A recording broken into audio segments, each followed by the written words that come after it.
Kalau tadi kita berbicara mengenai tentang Bang Edi Dharmanya sendiri, itu berawalnya dari mana beliau menjadi kartunis. Saat ini kita akan berbicara mengenai kartun-kartun beliau yang sudah terbit dan juga karya seninya yang mendunia. Itu dapat dari mana sih ide-idenya dan juga pelopornya? Itu idenya dari persoalan hari-hari masyarakat, antara lain jenisnya ke pelayanan publik.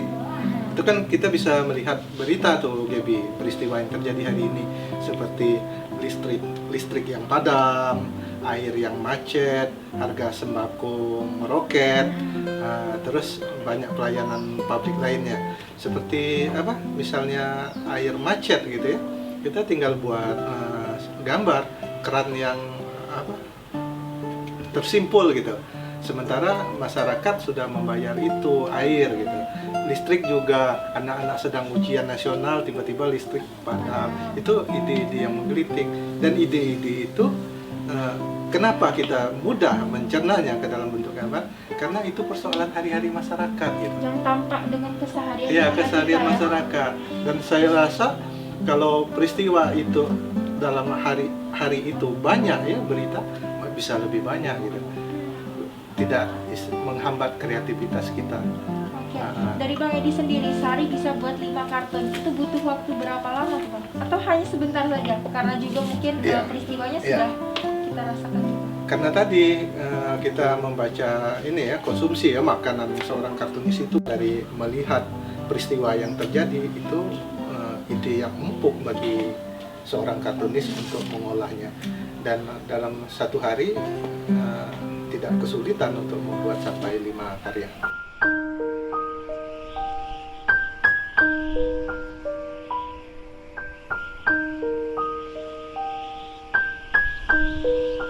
Begini Gaby, saya mulai terjun di dunia kartun kontes internasional itu pada tahun 2014. Pada tahun 2014 saya mengirim beberapa gambar, hanya saja saya mencari di Google. Jadi di Google ada kontes kartun internasional. Hanya saya saja waktu itu tidak masuk di jaringan kartunis Indonesia, hanya sebatas silaturahmi. Pada tahun 2017 itu saya sudah bergabung di komunitas kartunis Indonesia namanya Pakarti. Pada waktu itu ada kontes internasional yang Hari Tembakau Internasional kalau tidak salah itu. Saya mengikutin. Itulah mungkin pertama kali saya dari tahun 2014 saya kirim tidak masuk seleksi. Di 2017 saya masuk seleksi, dan pada waktu saya masuk seleksi dan berpameran ya bersama kartunis, ikutin kontes kartun di Malaysia.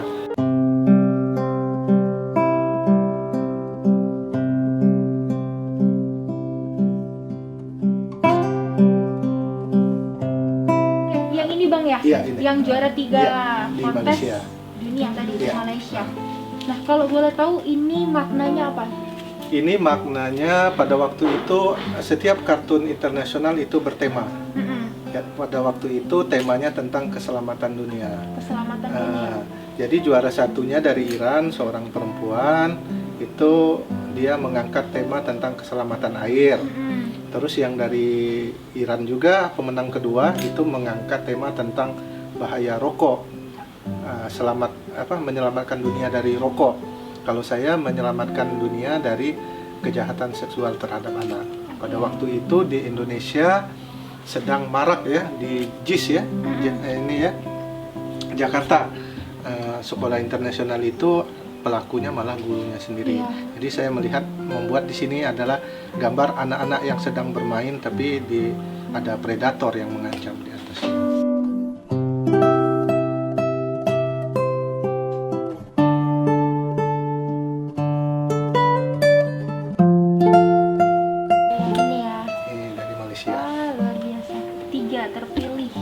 Terpilih. Indonesia. Ini suatu kebanggaan yang luar biasa Bang Edi. Ya, setelah 3 tahun, di tahun 2017 baru bisa menempatkan posisi ketiga. Ini seluruh dunia ya, internasional ya? 35 negara. 35 negara. 35. Di Indonesia kalau boleh tahu saat itu yang ikut ada berapa peserta? Kurang lebih ada sekitar 8. 8 dan Abang dapat juara 3. Juara 3. Luar biasa. Ini saya menangkan di Siprus di daerah Turki Utara. Wow, ini juara berapa nih Bang? Ini juara 2. Juara 2. Tema yang Tentunya diangkat internasional tetap, internasional juga. Tema yang diangkat pada waktu itu tentang zaitun. Zaitun itu sejenis tumbuhan. Kalau kita mengenalnya minyak ya. Kalau di sana bisa jadi obat segala macam gitu. Jadi Siprus itu produk unggulan negaranya adalah zaitun. Kalau ini lebih banyak lagi negaranya, 50 negara. 50 negara 50 yang ini. negara. Ih, saya megang piala dari Turki.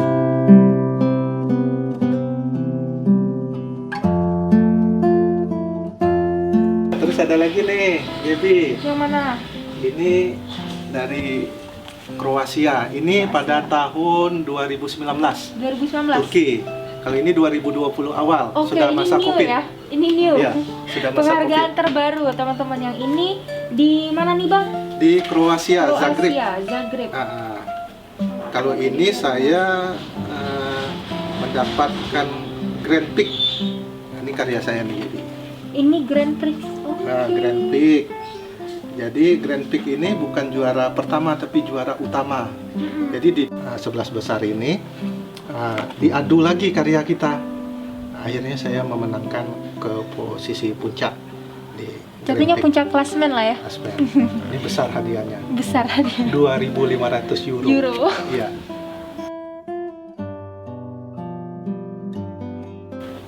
Nah, selanjutnya nih Bang, untuk yang mendapatkan posisi Grand Prix ya, pemenang utamanya, ini temanya apa nih Bang? Temanya ini tentang stasiun gas. Kalau bahasa kita itu SPBU. Oke, tapi Jadi, ini yang mendunianya ya? Ya, tentang ya. Jadi tema pada waktu itu tentang SPBU ya, atau stasiun gas. Seluruh kartunis Indonesia, seluruh kartunis dunia menggambarkan tentang itu. Kalau saya menggambarkannya tentang ini ya, tentang Pangeran Arab yang menguasai industri minyak. Sementara lokasi minyak tersebut adalah di daerah Afrika gitu. Sementara penduduk aslinya hanya mendapatkan setetes dari industri itu. Oke. Karya ini Abang buat berapa lama? Karya ini saya buatnya kurang lebih 15 hari. 15 hari? Iya. Butuh pemikiran Iya. selama 15 hari ya untuk menjadi karya seperti ini? Cuman yang uniknya saya tidak datang mengambil hadiah. Kalau yang di Malaysia saya ambil, di Turki saya ambil, datang ke sana ya. Nah, kalau yang ini enggak, karena masa itu Covid. Iya. Tapi yang mengambil duta besar. Nah, ini yang terakhir, Gaby. Oke. Nah, kalau yang di Rumania ini, saya mendapat juara 1. Juara 1. Juara Dengan 1. tema apa tuh Bang yang Abang bawain? Temanya ini tentang rabarbura. Rabarbura itu adalah sejenis genjer ya. Genjer lah, sejenis genjer. Kalau di Indonesianya, tetapi tumbuhan ini tumbuhan yang unik, hanya tumbuh di Eropa. Dan ini di Rumania. Kalau Ini nama tahun kotanya berapa? Transilvania. Ini yang terbaru. Yang terbaru? Iya. Di 2020 Iya.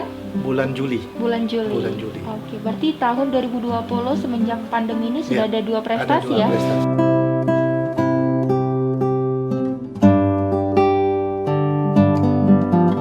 Bang Edi, kalau boleh tahu nih, 2.500 euro hadiah Ya. waktu menang di Di Zagreb Zagreb, ya? iya. Itu kalau dirupiahkan berapa? Waduh, euro ini lebih tinggi ya kalau untuk kursnya dari dolar ya. Kalau dolar 13.000, mungkin euro tuh mencapai 16 atau 18.000. Kalian aja, 18.000 Dikali aja. dikali 2.500. Kurang lebih 40-an juta. Wah, siapa tahu menginspirasi teman-teman yang nonton nih. Ya. Mereka yang sebenarnya ingin menjadi kartunis, mungkin kurang pede dengan gambarnya, Iya. mungkin bisa terinspirasi dari Bang Edi Dharma. Iya, mudah-mudahan. Bang Edi, boleh dong kasih tips and trick kepada generasi milenial, anak-anak muda sekarang yang tentunya mereka sudah punya bakat nih dalam menggambar, melukis, dan juga mungkin OTW menjadi kartunis, itu bagaimana? Tips menjadi seorang penggambar atau ilustrator yang baik ya dengan mengasah kemampuan yang ada. Itu tips untuk menjadi ilustrator yang baik. Tetapi kalau untuk menjadi kartunis, karena kartunis ini kita berbicara untuk masyarakat yang lebih luas, masyarakat lokal, daerah, nasional, bahkan internasional, itu kalau bisa gambar yang kita buat bukan hanya kita yang mengerti, tetapi dari belahan pulau lain, dari negara lain atau dari bangsa-bangsa yang lain bisa mengerti apa yang kita buat. Di situ mungkin ada tips ya, tekniknya ya. Teknik membuat kartun kita, gambar kita bisa dimengerti oleh orang asing gitu. Tipsnya adalah kuncinya semiotik. Semiotik. Ya, semiotik itu adalah tanda baca atau simbol yang bisa dimengerti oleh seluruh orang di dunia ini. Tapi ya saya berapresiasi ya kepada adik-adik atau para kartunis pemula. Cobalah membuat karya-karya kartun itu yang jenisnya pelayanan publik untuk awal gitu ya. Terus juga kampanye kegiatan kemanusiaan. Sering searching aja di media sosial, di situ nanti akan tergabung sendiri seperti kegiatan anti korupsi ya. Itu banyak kartunis seluruh Indonesia. Dari awalnya mulanya dari situ aja. Karena saya mulanya dari situ. Tentang hari anti narkoba kita buat kartun yang menyuruh masyarakat untuk berkegiatan yang positif. Insya Allah akan terbuka jalan ke depannya karena saya melalui proses itu.